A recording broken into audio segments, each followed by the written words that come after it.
just wanted to discuss something that was near to me, and I guess, I give my condolences to anybody who lost a loved one.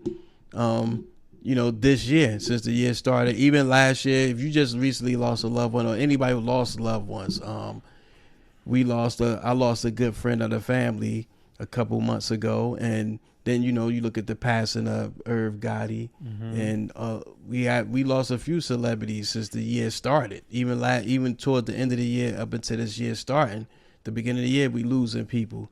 The thing that dawned on me when they talked about even his health, so many celebrities going down when you think about their health. Like right now, Bruce Willis has what does he have? Dementia or something like that, or I can't something remember. where you lose your memory. It's and it's like, oh, he got the same thing Wendy Williams has. He had the same thing. Whatever she's diagnosed with, Bruce Willis is diagnosed with the same thing, where it's a loss of memory or something like that. And I think that I was thinking about wellness checks, how we don't we have friends, families, and we don't really check on each other. I think as black men, we should definitely do it. I know you and I started doing that more recently within the last year, especially if you don't hear from each other or we share diet secrets on. And shout out to the boy Rocco too, because Rocco do that crazy. That's my guy too. He does that real crazy. Mr. Vegan. Yes. Mr. Vegan. Follow him on IG. Yes. Facebook. This is a shameless plug for the brother. Yeah, shout out. Much love too. No doubt. Because I think like something he said really struck a chord with me. And he talked about how we eat and how we don't. You and I, we always share recipes and try to eat as safe as the most healthiest way we possibly can. And I try to encourage people to do the same thing, especially black men. Because we don't really pay attention to our health. I lost so many guys and friends that I have for shit like cancer, high blood pressure, diabetes, complication of diabetes, and it's wild crazy. And a lot of that is because it's safe to say a lot of it is because of the way we eat. No doubt. And I think about even some people that I be kicking it with, how they taking high blood pressure, how they gotta check their sugar on a regular basis, making sure that the H1C1 is not too high, and it's the AC1, A1C, whatever that shit. Yeah, H, not A1. No, H. it's A. It's A1C. No, it's A. I'm diabetic. Oh, it's your A1C. Oh, I thought you said H. No, it's A1C. I stand corrected. But even in that, right? So you get so many people, and even at our age, you see people having to need the doctor more often. I remember something that one time we was having a conversation, and you were saying how you went to the doctor, and you were talking to your mom, and your mom said, "Well, when you get to a certain age, you and that relationship with your doctor become more personal because y'all start talking more and more." Yep. Y'all start talking more and more because you're there more frequent. Yes. You know what I'm saying? Yes. And so I think too, what some of the wellness checks it falls to was people just don't be honest. Like, how you doing? How you feeling? You know what I'm saying? And jokers just don't be honest and say, well, you know what? I've been having a little bit of chest pain, or I've been having a little back pain, or I've been having a little pain, whatever, and they don't keep it 100 in regards to what it is that's ailing them, you know what I'm saying, because they don't want to feel like, oh, well, I'm a picture of good health. You understand what I'm saying? But at the end of the day, you are what you are. If you hurting and you ailing, say that. Yeah. You know what I'm saying? It is what it is. We here to help you through it and walk you through it, especially if you're my mans or you my peoples or whatever.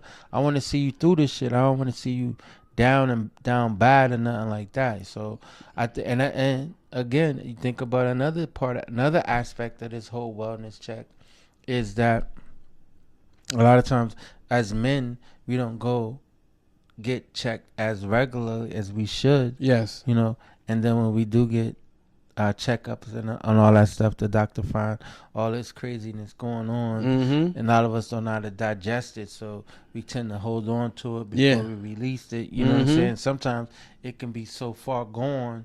You understand what I'm saying? Like, be like, dang, And a lot of that could be prevented if you got your annual every year. If you get your annual, and then don't just stop at one doctor. You should go to your eye doctor, your dentist, your podiatrist, you know, all those things. I think it's important that we make sure we healthy mind, body, and soul, and get your therapy on too. Talk to a therapist. Get your mind right, because you know, a lot of us are living in stress. A lot of us living unhappy. Some people out here really gave up on life, and they just existing now at this point. You know what? It's so weird that you just said that about getting your mind right, right? And one thing that I've noticed on social media is that they have no filter on what they're willing to show you, right? They're willing to show you somebody getting gunned down in the middle of the street. They're willing to show you somebody getting hit by a Mack truck. You know, they're willing to show you somebody falling off of a bridge or a building or whatever the case may be. There's no filter, no censor on what you can see. And so with that being said, your mind is digesting these things, right? And sometimes if your mind is not strong enough or intact, they have a different, they have a hard time separating reality from this thing you saw on social media, right? Granted, it was someone else's reality, but it doesn't have to be your reality. You know what I'm saying? And you have to be able to differentiate the two. You understand what I'm saying? So I think that with that being said, and with us watching these social media and these videos and all these things that are happening in different parts of the world, I think that we should be mindful of what we take in and what we digest and how we see things. You know, and sometimes those things can play on you mentally, and if you're not in a position where you can go somewhere and talk about it, you know what I'm saying, it can have you in a bad space. You know what I'm saying? And next thing you know, you're taking on something that had nothing to do with you. And you know, people don't understand. You're right. We are like we're like sponges. We do absorb. We do absorb things that we see, things that we hear. We take on that energy, whether good or bad. That's why sometimes, like they always say this, how you ever try to talk somebody off the ledge? Not per se they about to commit suicide, but let's say you find somebody who's so negative all the time. And you could be an upbeat person, but you ever find yourself after talking to them for an hour trying to get a motivation, you become tired, you be like sleepy and ready to lay down. It's exactly like that to what you're saying. When you take on that, you inherit that energy, and then you regurgitate it however you give it up. It's a saying that I've heard inside of AA and NA meeting rooms or whatever, where they said that this person will get you drunk before you get them sober. You understand what I'm saying? So that's just perfect example of what you just said. You done heard all this for so long. Now you done digested it. Now they done drained you. Now you feeling like a Debbie Downer because you just heard all this Debbie Downer shit. You understand what I'm saying? So no, it is 100% true. Where you could take on other people's energy and have you feeling some kind of way. Nah, don't take on that energy. Nah, you can't. And sometimes you got to stop people when they get to talking crazy and hold people to the fire. Like, nah, that's your thinking. That's, you know what? And this is what I'm learning too. I've been learning this, and I've been saying this over the past couple of weeks. Everybody has their own perception, right? I'm not here to change your perception. That's how you see it. Cool. Handle it as you see fit. This is my perception. This is how I'm going to deal with it. You understand what I'm saying? I'm not here to change nobody's mind on what they see and how they see things. Do how you see fit. You understand what I'm saying? Exactly. You could sit here and you could argue somebody blue in the face, right? About the sky is blue. Somebody going to say, no, it's green. Right? You know, just as sure as night follow day that the sky is blue. Why are you arguing with somebody that's saying that it's green? Allow them to have that. You understand? Allow them to have that. And I think perception is they could be colorblind. That's that part right there. I just think like with the average, well, I would say in my circle, we've never discussed our health. And again, and I don't know if it's because we were embarrassed by it, or maybe afraid we're gonna be judged. If you tell somebody you diabetic, or you tell somebody you got high blood pressure, I guess I'm still trying to fathom why would I think it's embarrassing to know something like that, when, to be honest with you, somebody in your circle probably could relate, or somebody could reverse it and tell you how you could go about doing such a thing, which is what I learned. So, and a lot of that comes from not keeping your mouth shut. It's really just speaking to the room, letting them know where you at, and let's have a meeting of the minds on our health, and let's figure out how we can help each other, motivate each other. Because doctors only going to tell you, and the people in medicine are they desensitize, what I'm saying? So they don't They have to be. Yeah, so it's like they don't come from you. If you're fortunate to have a doctor that comes to you on an emotional level, then kudos, because you don't get that from most doctors. They just want to get that insurance, that co-payment, get your bill, your insurance, and send you out to the door, to the next patient. Sucker. My former doctor, he was excellent like that. He would talk to me for hours and really tell me, he was really, if he was concerned about my numbers, he gave me some act right. He'd tell me, look, you're going to stop eating this, you're going to stop that, you're going to come back in 3 months and we're going to have this discussion again. But he's retired now, so now I got a different doctor, but he's not too bad either. But I just think, like, it wasn't until I got this doctor where I started talking to, like, my brothers, some of my high school friends. You and I talk, and then I do my own research on stuff. And I think it's important because a lot of us now in the black community, cancer is running wild, like the California fire. That's just going wild. Like, we all dropping from cancer. Agreed. I think it's cancer. Then first is black on black crime, and then it's cancer. No, I totally agree. I just think that, when you talk about embarrassment, right? I think that if someone just say, yo, I just tested positive for HIV, how do you have that conversation? You understand what I'm saying? And not to say that, no disrespect to anyone who is HIV positive or anything like that, because it's not a death sentence. No, it's not. Like it used to be. Yes, like it used absolutely. To be. But making it a safe environment where if something like that did happen, then you could come to your bros and have that conversation. You could talk to somebody and say, yo, bro, this is what I'm thinking. This is what so then, this is what happened. I tested positive for this. And so then as a bro, you like, yo, well, what's the next option? What kind of meds are they giving you? I know this is not a death sentence. So, it's now we just got to switch up a few things.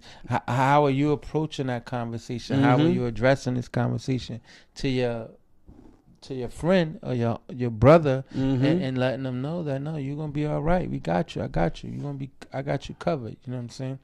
And it's ways, and not to make them feel little or less than because of something like that. Exactly. It's you're there for the support and to build them up and bring them up and let them know, no, you're gonna be all right. Exactly. And listen, at the end of the day, man, it's about your health. Let's stop judging each other for things that happen or may or may not have happened in our life based on, to Republicans' point. Let's say if it was somebody HIV positive, we so quick to judge rather than just taking the information. Love is first before anything else. You want to make sure somebody healthy. You don't want to know how you go about getting it, what you do. That's too judgy. At the end of the day, we supposed to help each other with love and kindness and care. Like, it don't make a difference. Like, it's just like if somebody said, like, in case in point, we talk about cancer or anything else, and if somebody say they diabetic, the first thing people say, stop eating candy, stop doing this, stop that. Come on, don't have somebody. That's because they don't know. Yeah, but it's it's what people don't understand is it's in your bloodline already. Some things that you can eat. There's a book I got called Eating for Your Blood Type. And it's a really good book. And based on your blood type, it tells you things that you should have and things that you shouldn't have. And that basically tells you that we all genetically have traits in our body. So if you have somebody in your family has a history of high blood pressure, chances are you might have it innately. You know what I'm saying? It's nothing that you did wrong. You could be born with that. And people don't understand that. So it's not always about what you did to get that. HIV is a little different though, but even still, we judge each other on our ailments, and I think that's what makes it difficult for people to share their story. But I just encourage people to get into it if they feel like they're in a safe room.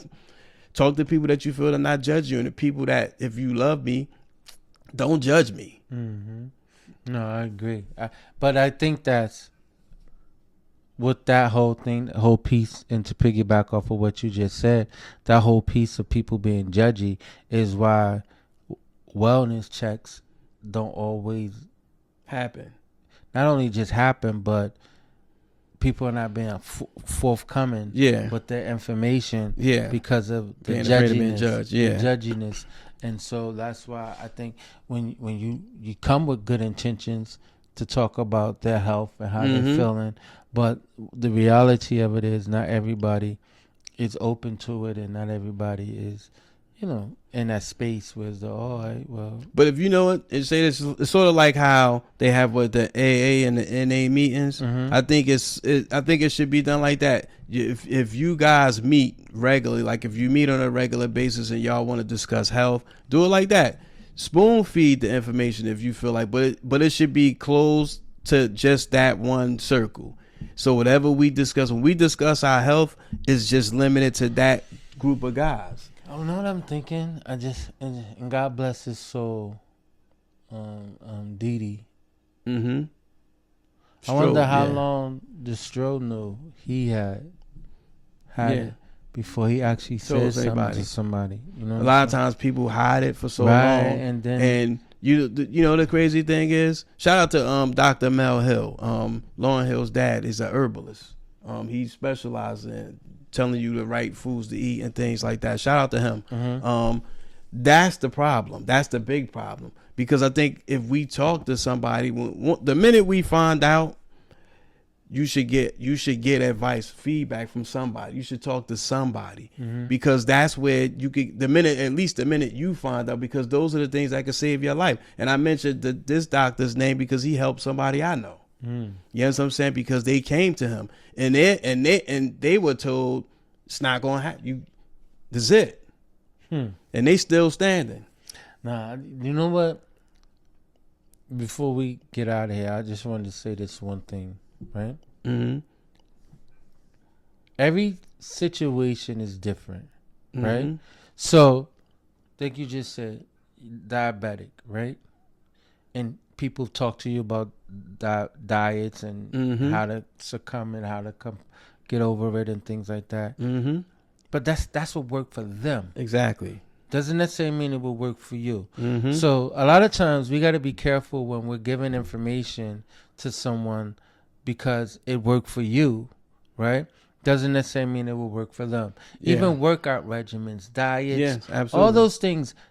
Everybody's different. Everybody body is different, right? Just like kind of like with the title of that book, you would just eat for your blood type. You understand? So because everybody's blood type is different. You know what I'm saying? So be careful with the messenger. Right?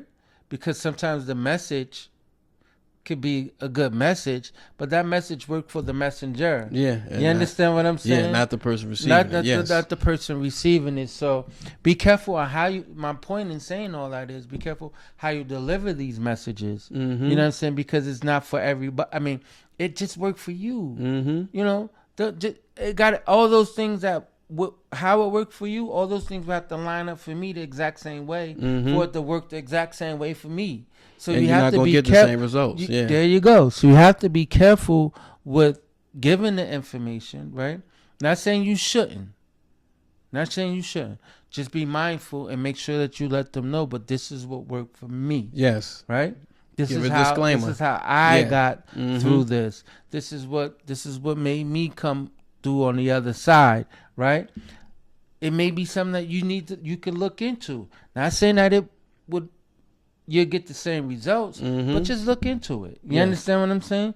So I say all that to say, just be careful with giving your message and giving your advice to someone, because your wellness, and be sensitive to someone who's giving you who's giving you their wellness check, right? They're giving you their wellness check, and be mindful, be sensitive, and leave all the judginess outside. Yeah. You know, leave it outside, because there's no space for that. No, not There's at no all. space for not that at all. when somebody's telling you about something that means something to them. You know what I'm saying? And it's called a wellness check for a reason. We're checking to see if each of us is well, mind, body, and soul. That's the whole point. You know, we always say, why he ain't never talked to me, or why she ain't talked to nobody. Why she didn't tell? That's because she didn't feel like she could trust. Right.